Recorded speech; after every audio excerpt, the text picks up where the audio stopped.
नमस्कार दोस्तों, आज का क्वेश्चन हमारे पास है क्वेश्चन नंबर 103। क्वेश्चन कह रहा है treat the hydrogen molecule H2 as rigid rotator. The next to largest wavelength in its rotational spectra is 111 micrometer.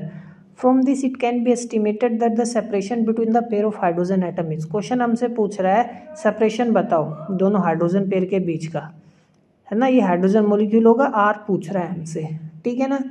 Hydrogen को एक रिजिड रोटेटर की तरह मानना है। क्वेश्चन और क्या दे रखा है, क्वेश्चन कह रहे हैं नेक्स्ट टू लार्जेस्ट वेवलेंथ। तो लार्जेस्ट वेवलेंथ के अगले वाली जो वेवलेंथ है वो हमें कितनी दे रखी है, 11111 माइक्रोमीटर दे रखी है।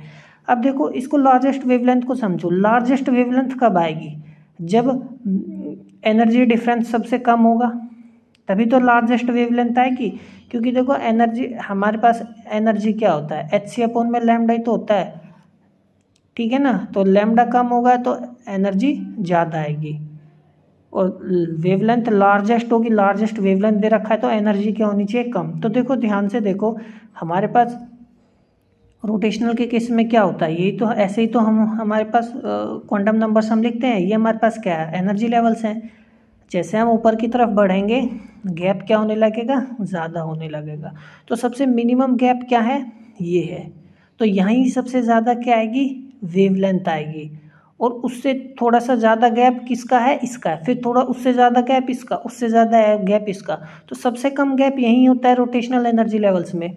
तो लार्जेस्ट वेवलेंथ तो ये आ गई। लेकिन क्वेश्चन कह रहे हैं नेक्स्ट टू लार्जेस्ट। तो नेक्स्ट टू लार्जेस्ट कहने का मतलब है ये ट्रांजिशन, यानी जो ट्रांजिशन हुआ है वो E2 से E1 में हुआ है और जो इसमें ट्रांजिशन में वेवलेंथ है वो हमें दे रखी है। तो देखो कितना क्वेश्चन को घुमाया है और कुछ नहीं किया है, ठीक है ना, कंफ्यूज करने के लिए। देखो एनर्जी क्या होती है हमारे पास, ये एनर्जी होती है, ठीक है ना। तो E2 के केस में क्या गया, 2 रखेंगे, 2 + 1 और यहाँ 2 है, ये 6 भी आ गया, ठीक है ना। यहाँ पे ये 2 भी आ गया। एनर्जी हमारे पास यही तो होती है। तो डेली जो हमारे पास है वो कितना आ गया, 4 भी आ गया, ठीक है, समझ में। तो Hc/ में हमारे पास लैम्डा, h म्यू एनर्जी निकली, तो म्यू को c/लैम्डा लिख लिया। लैम्डा ही हमें दे रखा है। लैम्डा हमें क्या दे रखा है, ये देखो ये लैम्डा इधर चला गया, Hc/ में मेरे पास क्या आ गया, 4 भी आ गया, ठीक है ना, समझ में आया। और ये लैम्डा ही हमें गिवन है, लैम्डा में दे रखा है। और हम क्या कर सकते हैं, आर निकाल सकते हैं बी की मदद से। क्यों, क्योंकि बी हमारे पास देखो क्या होता है, जूल में हमारे पास क्या होता है, बी H² में 8 पाई म्यू R² हमारे पास ये होता है, ठीक है ना, 8 पाई² म्यू R², ये हमारे पास बी का वैल्यू होता है।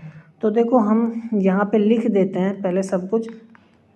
तो Hc/ में 4 बी हम यहाँ लिख देते हैं। ये हमारे पास कितना होगा, H² हो गया, ठीक है ना।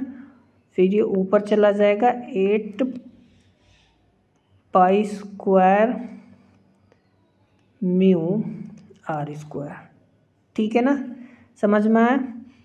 कोई डाउट है, डाउट नहीं होना चाहिए। तो देखो उसको काट पीट लेते हैं, हमारे पास क्या बचेगा, ऊपर आएगा सिंपली, ये से कटेगा तो ऊपर आएगा 2 पाई² म्यू R² C/ में H। एक H से ये H हमने काट लिया, ठीक है ना, समझ में आया।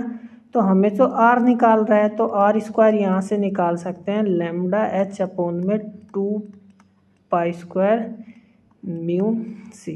तो यहाँ से ये मैंने आपको बता दिया है, कैलकुलेशन आपको करनी है, आसानी से कर सकते हो। देखो लैम्डा भी आपको कितना दे रखा है, 10⁻⁻6 मीटर ये दे रखा है। रिड्यूस्ड मास मैं बता ही देता हूँ आपको कैसे निकालना है। तो रिड्यूस्ड मास हमारे पास होता है m1 m2 m1 + m2। अब हमारे पास हाइड्रोजन का केस है, ठीक है ना।